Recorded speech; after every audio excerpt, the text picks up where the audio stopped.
धम्मपद सुखवग्गो साधु दस्सन्नमरियानं सन्निवासो सदा सुखो अदस्सनेन बालानं नित्यमेव सुखी सिया। आर्यांचे दर्शन चांगले होय, त्यांची सत्संगती नेहमी सुखदायी असते। मूर्खांचे दर्शन टाळून नित्य सुखी असावे।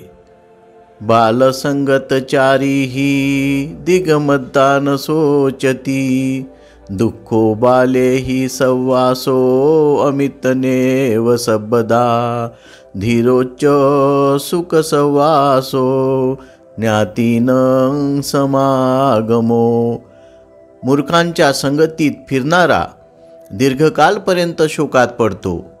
मूर्खांचा सहवास शत्रूच्या सहवासासारखा सर्वदा दुःखदायक असतो आणि धीर पुरुषांचा सहवास नातेवाईकांच्या समागमाप्रमाणे सुखदायी असतो।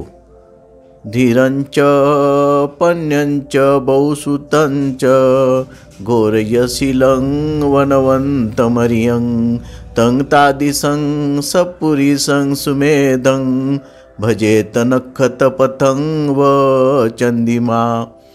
म्हणून चंद्र ज्याप्रमाणे नक्षत्र मार्गाला अनुसरतो त्याप्रमाणे धीर प्राज्ञ बृहस्पृत शिलाची धुरा वाहणारा व्रती आर्य आहे, अशा त्यासारख्या संबुद्ध सत्पुरुषाला अनुसरावे।